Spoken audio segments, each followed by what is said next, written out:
Hello student, welcome back to DP sir classes. आज की video में मैं आपको क्लास 10th के केस स्टडी क्वेश्चंस करवाऊंगा। पिछली क्लास में हम आपको एक हाफ ईयरली का एग्जामिनेशन पेपर करवा रहे थे जो कि हाफ ईयरली में पिछले साल आया था। तो उसकी ये कंटिन्यू वीडियो है जिसमें पिछली क्लास में मैंने आपको एमसीक्यू क्वेश्चंस करवा दिए थे और आज की क्लास में मैं उसकी केस स्टडी क्वेश्चंस करवाऊंगा।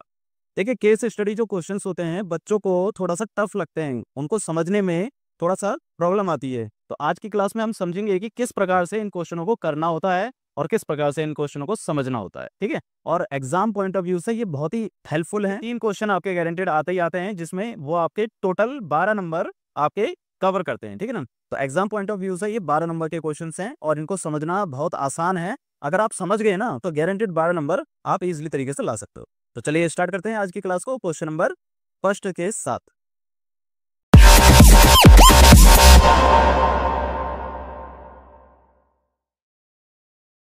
क्वेश्चन क्या कह रहा है? पहला क्वेश्चन कह रहा है कि the morning walk is the good habit. पहले ना आप केस स्टडी को समझिए, पहले पढ़िए। आपको इसमें कुछ नहीं देखना कि आपका कहाँ क्वेश्चन आ रहा है, कहाँ आंसर आ रहा है, नहीं देखना कुछ भी। बस आप इसे पढ़िए कि क्या रहा है। क्वेश्चन कह रहा है कि morning walk is the good habit for healthy mind and fitness. In this order, a girl of height 180 centimeters is walking away from the base। क्या पता चल गया आपको? ये पता चल गया कि जो गर्ल की हाइट है वो कितनी है? 180 सेंटीमीटर। तो ये जो गर्ल है इसकी जो हाइट है वो कितनी है? 180 सेंटीमीटर। ठीक है, away from the base of a lamp post. ये एक लैम्प पोस्ट है। At a speed of 2 metre per second. इसकी जो स्पीड दे रखी है आपको, क्या दे रखी है? 2 मीटर पर सेकेंड। अभी बस आपको डिटेल समझनी है, ज्यादा कुछ नहीं करना है। ठीक है, आगे कह रहा है if the lamp is 6.6 metre above. इसकी जो हाइट है वो 6.6 दे रखी है। And then answer the following questions. इनके अब आंसर देने हैं आपको। बहुत ही सिंपल सा कंसेप्ट है। देखो, हर चीज ना मीटर में दे रखी है तो इसको भी मीटर में कन्वर्ट कर देना, तो ये हो जाएगा 1.8 मीटर। यानी कि जो गर्ल की हाइट है वो कितनी हो जाएगी? 1.8 मीटर हो जाएगी। ठीक है ना। अब पहला क्वेश्चन क्या कह रहा है, ध्यान से समझिए। Find the distance of the girl from lamp post after 8 second. अब बच्चा पता है इस क्वेश्चन को करते समय क्या करता है? इन क्वेश्चनों को करते समय इनमें से आंसर ढूंढता है। अनसीन पैसेज नहीं बेटा, ये आप इनमें से आंसर मत ढूंढिए कि क्वेश्चन जो दे रखा है ना डिटेल, उसके अनुसार इसका आंसर निकालिए। अब देखिए क्वेश्चन क्या कह रहा था, find the distance of the girl from lamp post after 8 second. 8 second के बाद वो लैम्प पोस्ट से कितने डिस्टेंस पर आ जाती है? तो बहुत ही सिंपल सा कंसेप्ट है। उसकी स्पीड कितनी चल रही है? उसकी जो स्पीड है वो है 2 मीटर पर सेकंड। 2 मीटर चलती है 1 सेकंड में, मतलब 1 सेकंड कवर करेगा तो 2 मीटर वो आगे चली जाएगी। अब वो कितने मीटर पे पूछ रहा है? 8 सेकंड पे, सॉरी 8 सेकंड पे पूछ रहा है। तो उसका जो डिस्टेंस हो जाएगा 8 सेकंड पे कितना हो जाएगा? बहुत ही सिंपल सा है। एक एक सेकंड पे वो 2 मीटर चलती है तो 8 सेकंड में कितना चलेगी? तो 2 मीटर मल्टीप्लाई बाय 8 सेकंड, तो यानी कि 16 मीटर ये चल गई। ठीक है, तो 16 मीटर ये चल जाएगी। तो यहाँ पर ऑप्शन हो जाएगा आपका ऑप्शन नंबर सी, 16 मीटर। बहुत ही सिंपल सा क्वेश्चन है। ठीक है, अगला क्वेश्चन देखते हैं। आगे कह रहा है to prove angle A B E is similar to C D E, which of the following similarity criterion is applicable. तो देखो, अब आपको क्वेश्चन बोल रहा है ए बी ई। ए बी कहाँ पर है? ए बी ई बना देते हैं यहाँ पर। ये बन गया आपका ए बी ई। ठीक है, और दूसरा क्या रहा है? C D E. ठीक है ना, सी डी ई। सी डी ई कहाँ पर है? ये रहा, सी डी और ई। एक बड़ा वाला ट्रायंगल हो गया, एक छोटा वाला ट्रायंगल हो गया। इन दोनों को आपको कॉन्ग्रुएंट करना है। बहुत ही सिंपल सा कंसेप्ट है। सबसे पहली चीज, यहाँ पर ये 90 डिग्री है दोनों का। ठीक है, और दूसरा एंगल ई जो है दोनों में क्या आ रहा है? कॉमन आ रहा है। तो 90 डिग्री और एंगल ई के कॉमन आने के बाद दोनों एंगल एंगल हैं, तो किससे हो जाएगा? ये एंगल एंगल क्राइटेरियन से ये क्या हो जाएगा? सिमिलर हो जाएगा। बहुत ही सिंपल सा है। दोनों में 90 डिग्री इक्वल दे रखा है और ये एंगल ई जो है जब बड़ा वाला ट्रायंगल लेते हैं तब भी आता है और छोटा वाला ट्रायंगल लेंगे तब भी आएगा। तो इसका मतलब ये एंगल एंगल क्राइटेरियन से क्या हो गया? सिमिलर हो गया। सिंपल सा कंसेप्ट है। Question number third, find the length of her shadow after 8 second. 8 second के बाद उसकी लेंथ क्या होगी? अब 8 सेकंड के बाद लेंथ होगी, इसके लिए आपको लगानी पड़ेगी सिमिलरिटी क्राइटेरियन। सिमिलरिटी क्राइटेरियन कहती क्या है कि उसके जो एंगल्स होते हैं वो बराबर हो जाते हैं और जो उसके साइड्स के प्रोपोर्शन होते हैं वो भी क्या होते हैं? इक्वल होते हैं। तो साइड्स के प्रोपोर्शन देखना है। तो साइड्स के प्रोपोर्शन देखो, हमें शेडो निकालनी है। शेडो कहाँ पर है? ये डी ई को उसने शेडो का है। ठीक है, डीई को क्या कहा है, शेडो का है, उसको हम एक्स मान लेते हैं अभी। डीई को शेडो कह रहा है, उसको हमने एक्स मान लिया। अब देखो शेडो क्या है, बेस है, तो आपको जो ट्राइंगल आपको रेशियो प्रोपोर्शन लेने हैं ना, साइड्स के प्रोपोर्शन लेने हैं, उसमें बेस जरूर आना चाहिए, ठीक है ना। अब देखो हमें गिवन क्या क्या दे रखा है, ये दे रखा है 6.6 और ये दे रखा है 1.8, एक तो इन दोनों को ले लो, तो ऐसे लिखेंगे कि ए बी अपॉन में सी डी इक्वल टू किसके बराबर है, बी ई अपॉन में डी ई, ठीक है।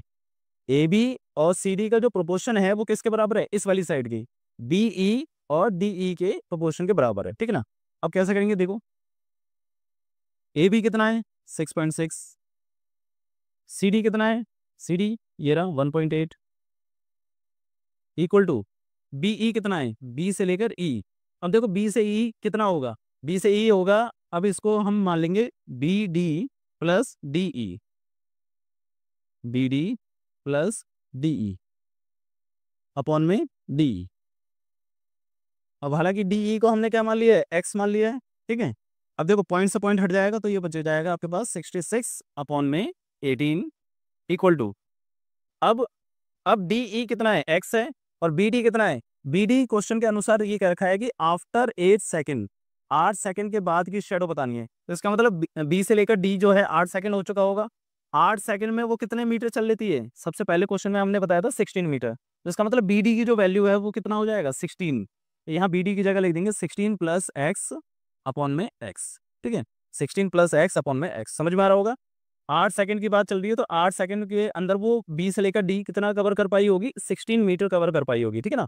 तो 16 मीटर प्लस एक्स ये हो जाएगा, अब ये कैंसिल हो जाएगा, इसे काट देते हैं 6 से 11 बार में, और 6 से ये कट जाएगा 3 बार में,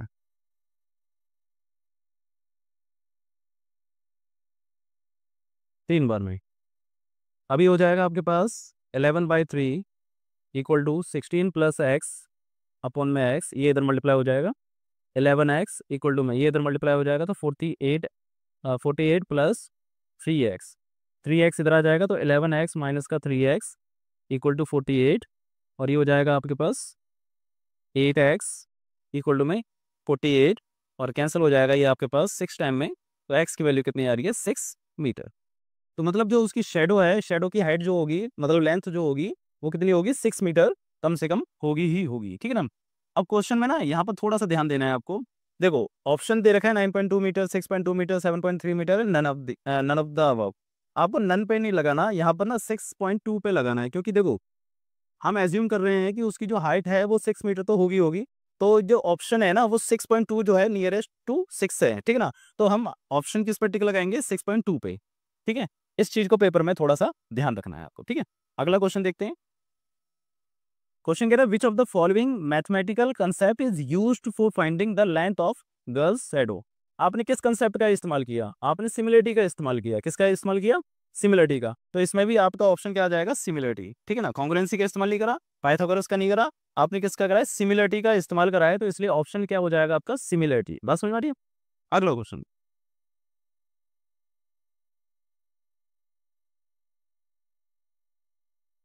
if the distance of the girl from the lamp post is 26 metre, अगर जो गर्ल है वो लैम्प पोस्ट से कितनी दूर चली गई है, 26 मीटर चली गई है, then time taken to cover this distance, तो इसमें कितना टाइम लगा होगा उसका। बहुत ही सिंपल सा कंसेप्ट है, 26 मीटर चली है और 1 मिनट में 1 सेकंड में 2 मीटर कवर करती है, तो इसका मतलब क्या है, कितना टाइम लगा होगा, 13 सेकंड, 13 सेकंड लगा होगा, क्योंकि ये कट जाएगा, ये आ जाएगा 13 सेकंड।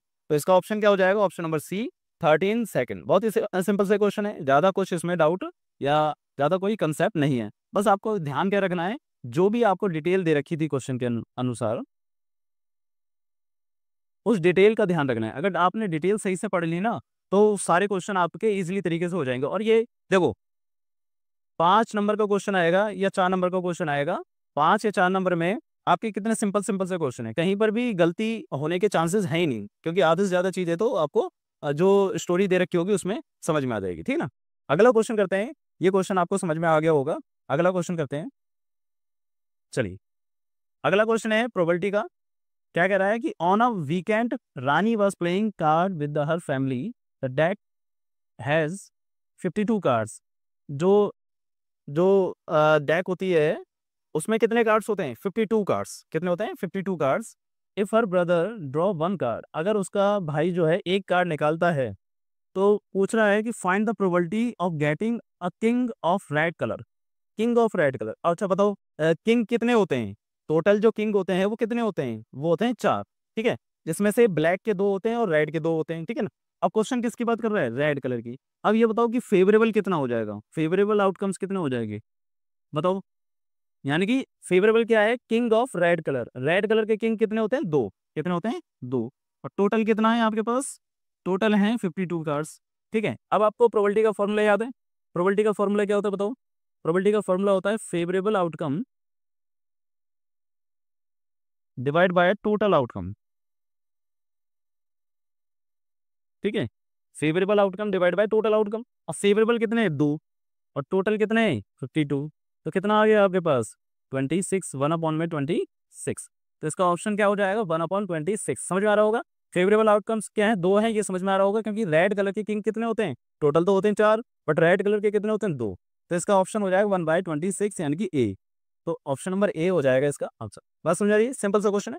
अगला देख रहे हैं कि अगला कह रहा है कि अगर उसने ड्रॉ करा होगा card, find the probability of getting a face card. अच्छा, फेस कार्ड क्या होते हैं? फेस कार्ड क्या होते हैं? फेस कार्ड वो कार्ड होते हैं जिन पे फेस लगे होते हैं, जैसे कि किंग का हो गया, क्वीन का हो गया, जैक का हो गया, ये फेस कार्ड कहलाते हैं। ठीक है ना। अब फेस कार्ड टोटल कितने होते हैं? हर किसी के 3 होते हैं, किंग, क्वीन और जैक। ठीक है, 3-3 होते हैं टोटल। टोटल शेड कितनी होती है हमारे पास? 4। तो 4 कलर के कार्ड होते हैं हमारे पास। तो 4 को 3 से मल्टीप्लाई कर देंगे 12। तो फेस कार्ड कार्ड जो है आपके पास कितने हो गए? 12। ठीक है ना। तो फेस कार्ड हमारे लिए क्या है? फेवरेबल है। फेवरेबल कितने हो गए? 12 हो गई। ठीक है, और टोटल कितने हैं आपके पास? टोटल वही है 52। ठीक है, अब इसकी प्रोबेबिलिटी क्या हो जाएगी? ये भी ऐसी सिंपल सा कंसेप्ट है, 12/52। ठीक है, अब 12/52 को कैंसिल आउट कर दो। 4 से ही कट जाएगा 3 बार में, और 4 से कट जाएगा ये 13 बार में। तो ऑप्शन आ जाएगा 3/13। बात समझ आ रही है? बहुत ही सिंपल सा कंसेप्ट है। ऑप्शन क्या हो जाएगा? डी, 3/30। समझ में आ रहा है? फेस कार्ड मतलब जिन पे जो फेस होते हैं वो वाले कार्ड। ठीक है ना। तो इसका ऑप्शन ये हो जाएगा 3/30। अगला देखते हैं, find the probability of getting a jack of heart. देखो जैक, अब हर किसी में जो जैक होगा वो क्या होगा? क्या होगा? एक एक होगा, है ना। जैक जो होगा हर किसी में कितने होंगे? एक एक होंगे। जैसे कि अगर हम हार्ट की बात करें तो उसमें भी एक होगा, क्लब में भी एक होगा, स्पेड, डायमंड, सब में एक एक जैक होगा। अब क्वेश्चन किसके जैक की बात कर रहा है? हार्ट की। तो हार्ट में कितने जैक होंगे? एक। तो फेवरेबल कितने हो जाएंगे हमारे पास? फेवरेबल आउटकम्स कितने हो जाएंगे बताओ? फेवरेबल हो जाएंगे एक, क्योंकि हार्ट का जो जैक होगा वो एक ही होगा। और टोटल कितने होंगे हमारे पास? टोटल हमारे पास 52। तो ऑप्शन सीधा सीधा इसका आ गया 1/52। तो इसका ऑप्शन आ जाएगा 1/52 यानी कि ऑप्शन नंबर बी। बताओ, सिंपल सा क्वेश्चन है कि नहीं है? बहुत ही सिंपल सा क्वेश्चन है, कुछ नहीं करना, बस ध्यान रखना है थोड़ा सा कि प्रोबेबिलिटी का फॉर्मूला क्या होता है। अगला कह रहा है कि find the probability of getting a red face card. अब फेस कार्ड मैंने अभी अभी बताया, जिनके ऊपर क्या हो? पिक लगी हो, जैसे कि किंग हो गया, क्वीन हो गया और जैक हो गया। अब रेड फेस कार्ड पूछ रहा है। अच्छा, कलर कितने होते हैं हमारे पास? 2 कलर होते हैं। कितने होते हैं? 2 कलर होते हैं। एक होता है ब्लैक और एक होता है रेड। अब ब्लैक में भी 2 शेड होती हैं हमारे पास, और रेड में भी 2 शेड होती हैं हमारे पास। ठीक है ना। दो जो अब जो रेड कलर है, हर कलर में कितने कितने होते हैं? मतलब जैसे कि हर शेड में कितने कितने फेस कार्ड होते हैं? 3-3। पहला होता है किंग, क्वीन और जैक। अभी अभी मैंने बताया था कितने होते हैं? 3 फेस कार्ड होते हैं एक में। अच्छा, और रेड फेस जो रेड कलर होता है उसमें कितने मतलब कितने कार्ड्स होते हैं? 2 शेड होती हैं। कैसी होती हैं? 2 शेड होती हैं। एक होता है हर्ट का और एक होता है डायमंड का। ठीक है, तो हर्ट में भी 3 होंगे और डायमंड में भी कितने होंगे? 3 होंगे। तो टोटल कितने हो गए आपके पास? 6। तो फेवरेबल कितना हो गया आपके पास? 6। तो रेड फेस कार्ड आपके पास कितने हो जाएंगे? 6 हो जाएंगे, क्योंकि हार्ट में भी 3 होंगे और डायमंड में भी 3 होंगे, क्योंकि हार्ट भी रेड होता है और डायमंड भी क्या होता है? रेड होता है। तो 3-3 हो गए 6। तो फेवरेबल तो हो गए आपके पास 6, और टोटल तो आपके पास 52 ही है ही। तो फॉर्मूला हो जाएगा 6/52।